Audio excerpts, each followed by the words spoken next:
Hello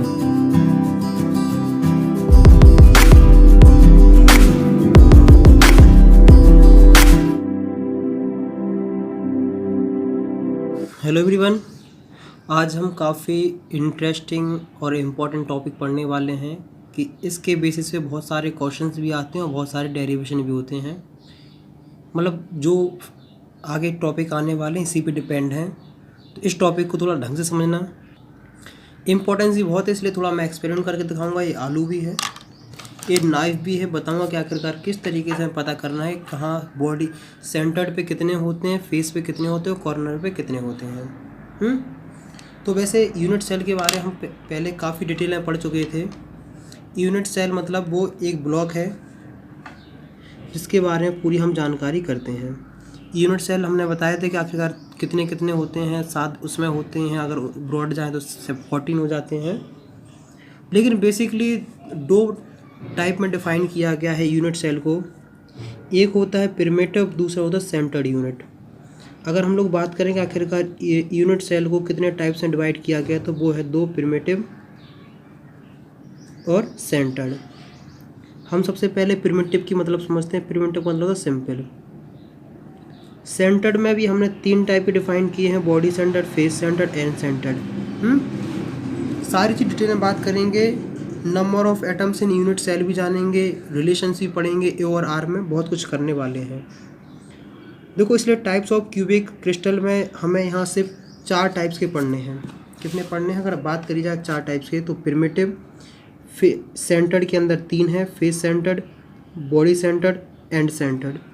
इनके नाम से ही बहुत कुछ छुपा रखा है, इनके नाम से हम लोग बहुत कुछ निकाल लेंगे। देखो,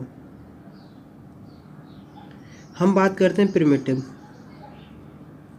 प्रिमिटिव को हम सिंपल भी कहते हैं, मतलब सिंपल यूनिट सेल।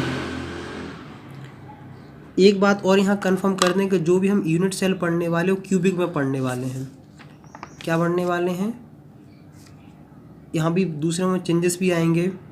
तो मतलब हम यूनिट सेल भी कौन से पढ़ने वाले, वो पढ़ने वाले हैं क्यूबिक वाले। आखिरकार हम क्यूबिक में थोड़ा बात कर लें। क्यूबिक मतलब वो अरेंजमेंट, वो टाइप का स्ट्रक्चर जिसमें ए की वैल्यू बी के बराबर हो, बी की वैल्यू सी के बराबर हो।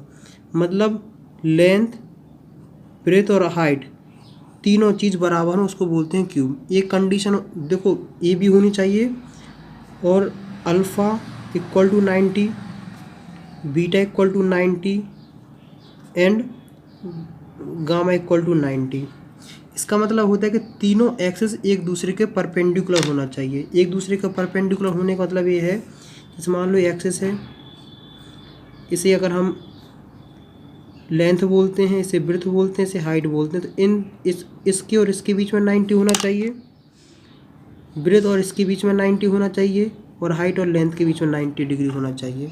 तब जाके ये क्यूब बनता है। क्यूब अगर तुम लोगों ने देखा हो, बताते हैं। देखो, ऐसे यहाँ कॉपी बनाते तब समझ में आ जाएगा। देखो, क्यूब मतलब कुछ ऐसा होता है, क्यूब जैसे वो अरे पजल वाला क्यूब नहीं आता है। क्यूब मतलब जिनकी तीनों साइड बराबर हो, लेंथ, ब्रेथ और हाइट, उसे बोलते हैं हम क्यूब।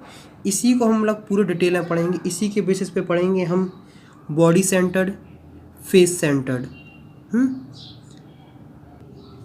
तो देखो, यहाँ हम पढ़ने वाले हैं फेस सेंटर्ड और बॉडी सेंटर्ड। जो एंड सेंटर्ड है ना, वो मैं बता दूंगा कि कैसे, मतलब, लेकिन वो क्यूब के अंदर नहीं आता है, वो दूसरे काम के अंदर वो आता है, ऑर्थोरोम्बिक के अंदर। तो जब मतलब, लेकिन और एंड सेंटर्ड का मतलब मैं समझा दूंगा कि एंड सेंटर्ड किसे बोलते हैं। तो सबसे पहले हम लोग बात करने वाले हैं प्रिमिटिव के बारे में, मतलब सिंपल सा क्यूब।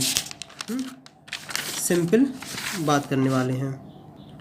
देखो, आखिरकार हम लोग इसे क्या क्या समझेंगे, मतलब प्रिमिटिव में जैसे हम बोलते सिंपल।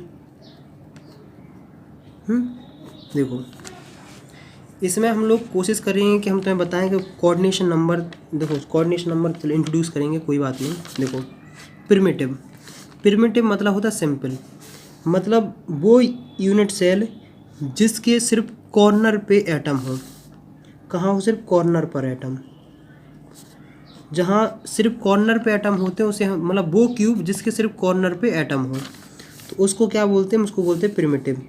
जैसे मान लो हमें बनाते हैं, ये हमने क्या बना लिया, ये बना लिया हमने क्यूबिक लैटिस है ना, तो हमने सबसे पहले लिया और क्यूबिक लैटिस बना लिया।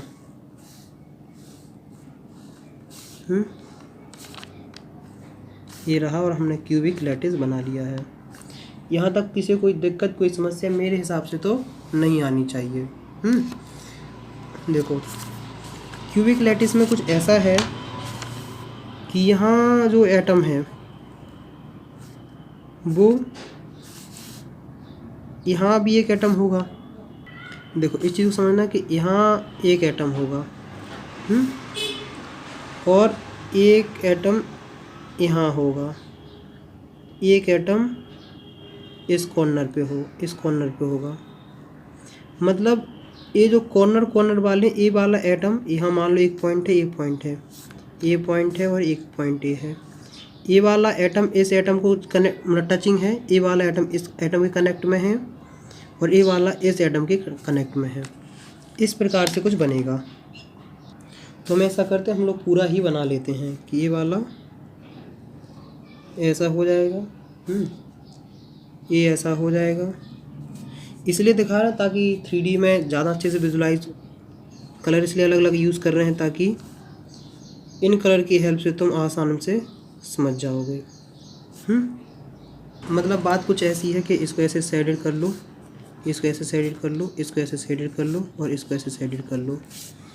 देखो यहाँ हम सब बताएंगे कि कॉर्नर पे किसी भी एटम का कितना पार्ट पाया जाता है, सेंटर पे कितना पाया जाता है, सब बताएंगे, और बॉडी पे कितना पाया जाता है।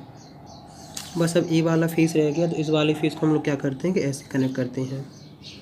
कैसे किया, कनेक्ट किया हमने ऐसे, ऐसे और ऐसे। लो अब थोड़ा विजुलाइज हुआ कि नहीं,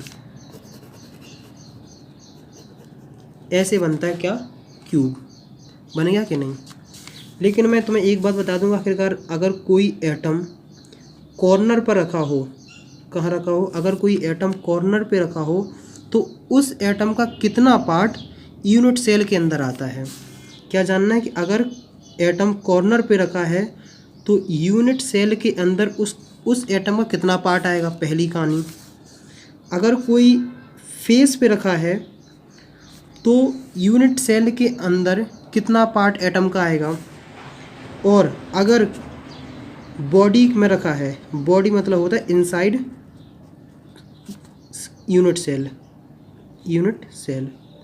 बॉडी मतलब होता है, बॉडी सेंटर मतलब होता है इनसाइड यूनिट सेल, तो कितना होगा। देखो एक बात तो तुम्हें बहुत अच्छे समझ में आएगा। ये बात यहाँ से स्टार्ट करते, ये करेंगे फिर ये करेंगे।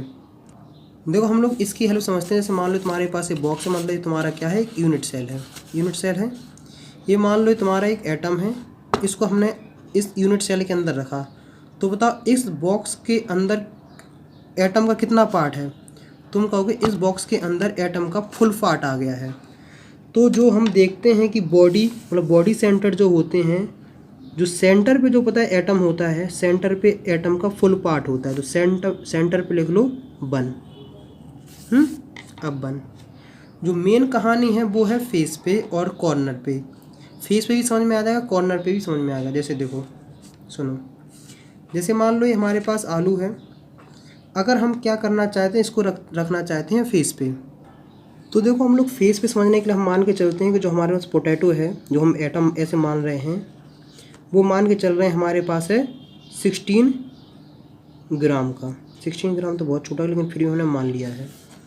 जब इसे हम क्या रखेंगे, इसको ऐसे फेस पे रखा, तो अगर देखो ऐसा देखोगे, इसको ऐसे वर्टिकल करके, तो देखो फेस इसको 2 इक्वल पार्ट में डिवाइड कर रहा है। मतलब देखो आधा इस साइड है, आधा इस साइड है। तो जब कोई एटम, जब कोई पार्टिकल्स फेस पे रखा जाता है तो कितना होता है, हाफ। तो इसका मतलब है कि अगर तो फेस पे हो जाता है हाफ एटम। अब जो मेन कहानी का आखिरकार कॉर्नर पे रखना चाहते हैं, कॉर्नर पे कितना पार्ट होगा। देखो इसको थोड़ा गंभीरता से समझना। देखो क्योंकि ये वाला बच्चे कॉर्नर वाला पार्ट नहीं समझ पाते हैं। तो यही कॉर्नर है कि नहीं। देखो जब हमने मान लो 16 ग्राम का आलू है, क्या किया, 16 ग्राम का आलू है। जब इसको हमने हाफ कर दिया, ऐसे लिया और ऐसे हमने कट कर दिया। तो कितना हो गया है, हाफ हाफ किया तो मान लो ये भी 8 ग्राम का हो गया, ये भी 8 ग्राम का हो गया, 8 ग्राम और 8 ग्राम। कन्फर्म, यहाँ तक तो शायद तुम्हें कोई भी दिक्कत नहीं होगी। 8 ग्राम 8 ग्राम। अब हमने क्या लिया, हमने इस आलू को लिया, क्या लिया हमने, इस आलू को, मतलब इस वाले को हमने पकड़ा, और इसको हमने 2 इक्वल पार्ट में फिर कट कर दिया।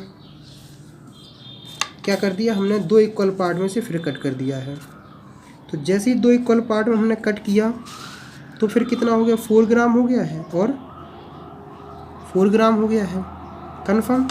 अब हो गया है ऐसा पार्ट, मतलब ये वाला ए पार्ट और ये वाला ए पार्ट। अब हमने इसको लिया और इसको हमने फिर कट कर दिया। तो इसका मतलब है कितने में कट हुआ, ये हुआ 2 ग्राम में, 2 ग्राम में और 2 ग्राम में। अब हम निकालते हैं आखिरकार ये एटम कितने का पार्ट है। देखो आखिरकार ये जो 2 ग्राम आया है, ये जो 2 ग्राम होता है ना, इतना ही पार्ट होता है कॉर्नर पे, समझ रहे कि नहीं। मतलब 2 ग्राम नहीं होता ना, मेरा कहने का मतलब ये है कि जो कॉर्नर पे होता है वो 1/8 टाइम्स ऑफ एटम होता है। मतलब जितना भी एटम का वॉल्यूम या मास है उसका 1/8 टाइम्स। ऐसे समझ में आएगा। देखो देखो इसको समझते हैं ऐसे कि जब हमने इसको 20 से काटा तो ऐसा हो गया। जब हमने इसको क्या किया है, हाफ किया तो ये ऐसा हो गया। इसको भी हाफ किया हमने और इसको भी हमने हाफ कर दिया। हाफ को फिर हमने फिर हाफ किया, हाफ को हमने फिर हाफ किया, और हाफ को हमने फिर हाफ किया और हाफ किया।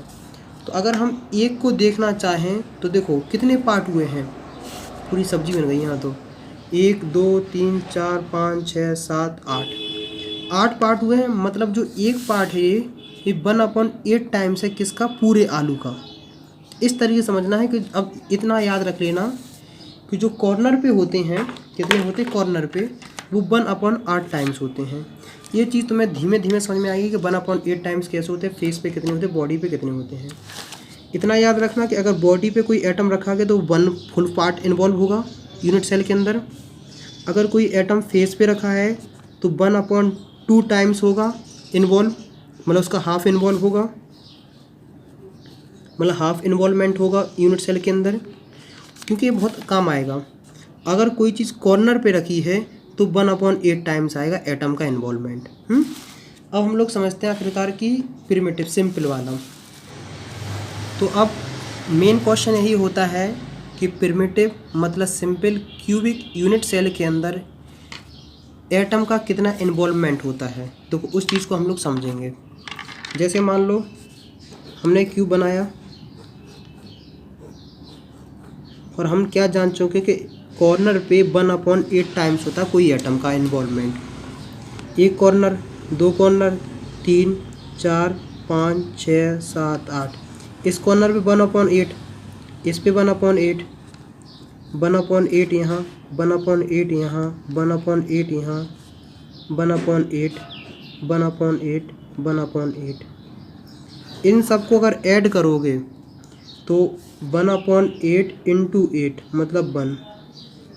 इसका कहने का मतलब है कि सिंपल क्यूबिक यूनिट सेल के अंदर जो एटम का इन्वॉल्वमेंट होता है वो 1 होता है। मतलब अगर ये सारे कॉर्नर के एटम को एक साथ रख दिया जाएंगे तो एक एटम बनेगा।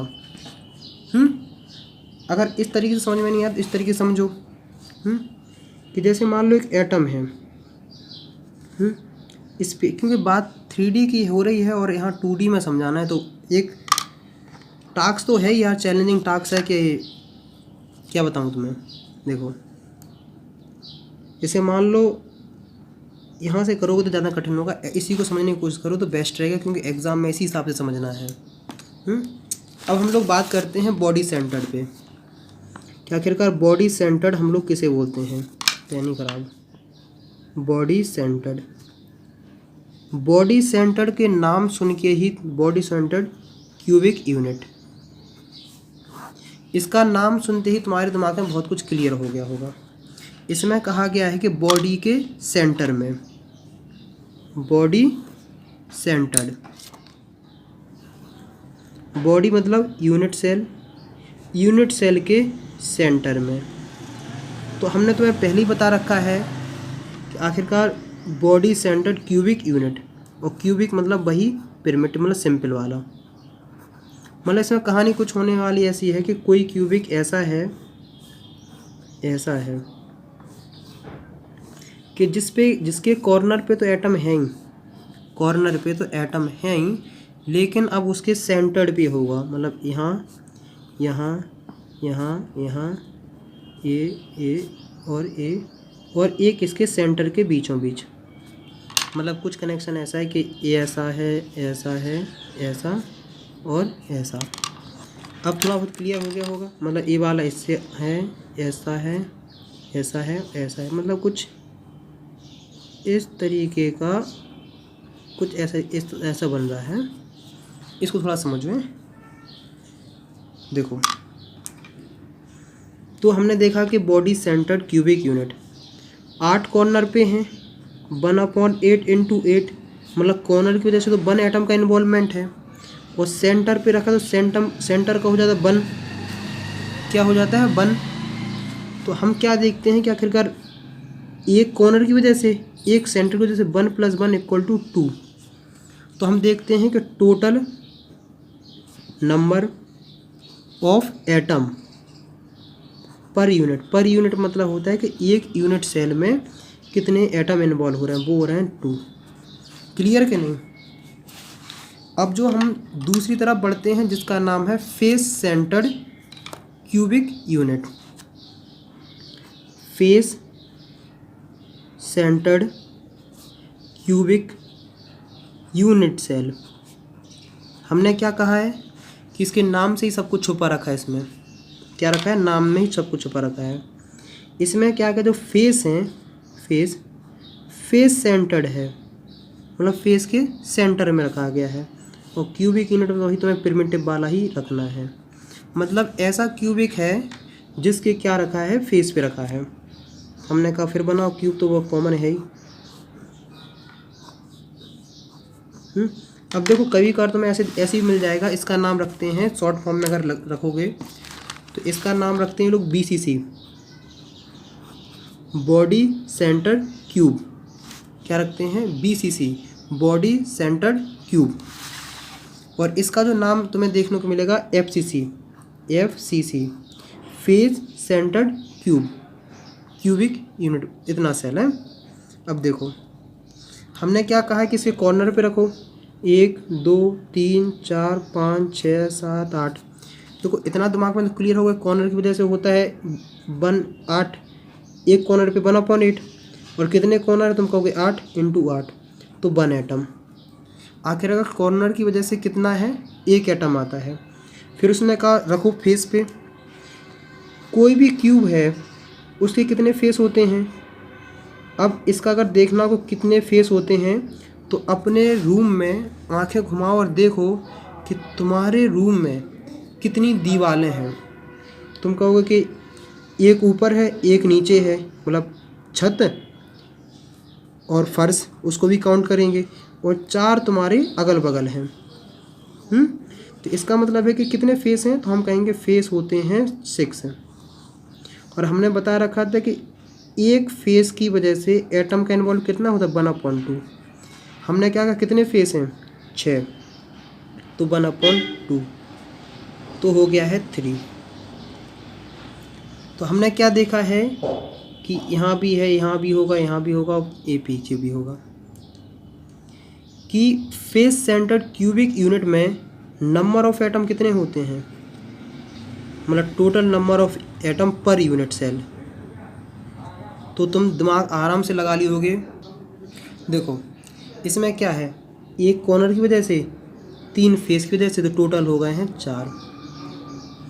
तो हम क्या देखते हैं कि सिंपल क्यूबिक में क्या होते हैं, एक होता है BCC बॉडी सेंटर में 2 होते हैं और फेस सेंटर FCC में होते हैं 4। अब कुछ विद्वान बच्चे होंगे ये भी सोच रहे होंगे कि क्या भैया कभी ऐसा भी पॉसिबल है कि इसके फेस पे भी हो और कॉर्नर पे, तो देख ही रहे हैं कॉमन हो गया है, इसके फेस पे भी हो और इसके सेंटर पे भी हो। तो मैं कहूँगा बेटा अभी इतनी तक इन लोगों ने खोज करी नहीं है और बेसिक 14 ही हमें पढ़ने हैं, तो ज़्यादा रायता नहीं फैलाते हुए हम यहीं तक सीमित रखेंगे। अब कुछ लोग कह रहे होंगे भैया आपने एंड सेंटर तो बोला था, वो और बता दो। देखो एंड सेंटर वैसे इसका पार्ट नहीं है क्योंकि क्यूबिक के अंदर एंड सेंटर्ड नहीं होता है, लेकिन फिर भी हम बता देते हैं कि एंड सेंटर्ड अगर कहीं आ जाए, एंड सेंटर्ड यूनिट सेल, अगर यहीं किसी के अगर कभी पूछ लिया जाए तो कि इसमें नंबर ऑफ इन्वॉल्वमेंट कितने हैं। देखो एंड सेंटर्ड जो होता है इसे ऐसे बनाया। सबसे जो कॉमन चीज़ तुम्हें याद रखनी है कि आखिरकार फेस पे कितने होते हैं, कॉर्नर पे कितने और सेंटर पे कितने होते हैं।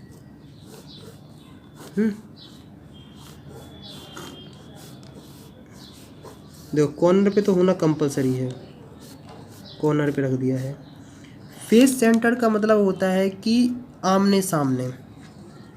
तो फेस सेंटर को तुम ऐसे ही समझ, मतलब एंड सेंटर को ऐसे समझ सकते हो कि 2 फेस पे, 2 फेसेस जो एक दूसरे के अपोजिट हों। तो हम क्या करते हैं एक इस दीवार पे रखते हैं और एक रखते हैं इस दीवार पे, मतलब एंड सेंटर है। देखो अगर तुम क्यूब के अंदर एंटर करोगे तो देखो ए एंड है क्यूब का, मतलब यूनिट सेल का ए भी एंड है, मतलब ऐसा इन्वॉल्वमेंट होता है तो इसे बोलते हैं एंड सेंटर्ड यूनिट सेल। आखिरकार तुम इसमें कुछ पूछ लो कि कितने नंबर ऑफ एटम इन्वॉल्वमेंट होते हैं, कोई बड़ी बात नहीं है, आराम से निकाल लोगे। कैसे निकाल लोगे आराम से, मैं कहूँगा कॉर्नर पे कितने हैं, तुम कहोगे 8, तो 1/8 × 8 1 एटम। फेसेस की वजह से कितने होते हैं, तो हमने कहा फेसेस की वजह से होते हैं 1/2। कितने फेसेस पे रखे हैं, 1 2, तो हो गए हैं 2, तो हो गए हैं 1। इसका मतलब ये है टोटल नंबर ऑफ एटम कितने हो गए हैं, 2। तो मुझे उम्मीद है कि यहाँ तक तुम्हें काफ़ी हद तक समझ में आ गया होगा आखिरकार किस तरीके से कैसा है। देखो आगे बढ़ने से पहले मैं बता दूं कि जो एंड सेंटर्ड पाए जाते हैं वो सिर्फ 2 ही जगह पाए जाते हैं, ऑर्थोरोम्बिक में, ऑर्थोरोम्बिक में, और एक जगह और पाया जाता है जिसे बोलते हैं मोनोक्लिनिक। पिछली वाली वीडियो में मैंने काफ़ी अच्छे तरीके से समझाया था कि मोनोक्लिनिक क्या से होते हैं, ऑर्थोरोम्बिक क्या होते हैं। इसमें तुम्हें एक इम्पोर्टेंट बात ये बतानी थी कि जो सिंपल क्यूबिक होते हैं या प्रिमिटिव क्यूबिक होते हैं, उनके कॉर्नर के एलिमेंट एक दूसरे को टच करते हैं, मतलब ए वाला इसको टच करता है, ए वाला इसको टच करता है, ए वाला इसको टच करता है, ए वाला इसको टच करता है, समझ रहे कि नहीं। लेकिन ए वाले इसको टच नहीं करते, याद रखना। ए वाला इसको टच करता, ए वाला इसको भी टच करता है, ए वाला इसको टच करता है, ए वाला इसको भी टच करता, ये मतलब आमने सामने वाले नहीं करते, लेकिन बगल बगल वाले करते हैं। इन दोनों के अंदर, किसके अंदर, इन दोनों के अंदर, जिसे बोलते हैं BCC, इनमें जो इनके जो एटम है कॉर्नर वाले, ये आपस में एक दूसरे को टच नहीं करते हैं। इस बात का हमेशा याद रखना, क्योंकि बच्चे यहीं गलती कर देते हैं, यहीं समझ नहीं पाते हैं। इतना पढ़ लिए हैं तो चलो, अगर वैसे नेक्स्ट वीडियो में बताऊंगा कि इन सब का कोऑर्डिनेशन नंबर मुझे बताना कि SC में, मतलब प्रिमिटिव क्यूबिक में कोऑर्डिनेशन नंबर कितना होता है, FCC में कितना होता है और BCC में कितना होता है। अगर सिंपल सा मैं बता दूँ, कोऑर्डिनेशन नंबर का होता है कि कोई एटम कितने अदर एटम से टच में है, उसे बोलते हैं कोऑर्डिनेशन नंबर। इतना समझ लो कि आखिरकार जैसे मान लो ए रखा है एक एटम, ये मान लो ऐसा, ये एटम इससे भी टच में है, इससे भी टच में है, इससे भी टच में, इससे भी टच में है, तो इसका मतलब ये है अगर ऐसा जो बन रहा है इसका कोऑर्डिनेशन नंबर कितना होगा, वो होगा 4। ऐसे ही तुम्हें पता लगाना कि एक प्रिमिटिव क्यूबिक का कितना होता है कोऑर्डिनेशन नंबर, फेस सेंटर का कितना होता है, बॉडी सेंटर कितना होता है। अगर यहाँ तक पढ़ते पढ़ते मज़ा आया है, समझ में कुछ ज़्यादा अच्छे से आया है, लेकिन इतना चीज़ याद रखना, कॉर्नर 1/8 होता है, फेस पे 1/2 होता है, सेंटर के अंदर फुल होता है। अगर यहाँ तक पढ़ते आए हो तो कम से कम 3 फ्रेंड के साथ ये वीडियो ज़रूर से ज़रूर शेयर करें। चलो थोड़ा बहुत और क्वेश्चंस करा लेते हैं। देखो, जैसे मान लो ये कोई बॉडी है, मतलब एक क्यूब है, हमने रखे हैं क्या, रसगुल्ले इसके ऊपर कॉर्नर पे रसगुल्ले रखे हैं 8 कॉर्नर पे। एक रसगुल्ले का वजन है कितना, 32 ग्राम। कितना है, 32 ग्राम है। तो बताओ इस क्यूब के अंदर कितना ग्राम रसगुल्ला इन्वॉल्वमेंट हो रहा है। तो इसका मतलब देखो ऐसे है कि 1 का 32 है और 32 का सिर्फ 1/8 पार्ट ही अंदर जा रहा है। तो कितना हो जाएगा, 4 है कि नहीं। 8 कॉर्नर हैं, एक कॉर्नर की वजह से 4 आ रहा है, 8 कॉर्नर की वजह से 4 और हो जाएगा 32 ग्राम। अगर तुमसे कोई पूछ ले, क्या पूछ ले, कि एक रसगुल्ले का वजन 32 ग्राम है, और कोई क्यूब के अंदर 64 ग्राम रसगुल्ला का वजन आ रहा है, तो बताओ कि उसके अंदर कितने रसगुल्ले हैं। तुम कहोगे कि 64 अंदर हो रहा है, 32 एक का है, मतलब 2 रसगुल्ले अंदर आ रहे हैं। ऐसी मुझे बताना, क्या बताना है। मान लो कोई ये सिस्टम है, ये रहा, क्या है, ए रहा है, समझे। एक रसगुल्ला है, एक रसगुल्ले का वजन है 50 ग्राम। कितना है, 50 ग्राम। और इस क्यूब के अंदर वजन आ रहा है रसगुल्ले का, वो आ रहा है 200 ग्राम। तो आखिरकार बताओ कि ये पहली बात है कि कौन सा स्ट्रक्चर है, कौन सा स्ट्रक्चर है और कितने रसगुल्ले इसके अंदर इन्वॉल्व हो रहे हैं। अगर बेटा तुम कर लोगे तो यकीन मानो तुम्हें नंबर ऑफ एटम आराम से समझ में आ जाएंगे। तो इसका भी आंसर देना और उन तीनों का भी देना। नेक्स्ट वीडियो मिलते हैं नेक्स्ट टॉपिक के साथ, तब तक बाय बाय।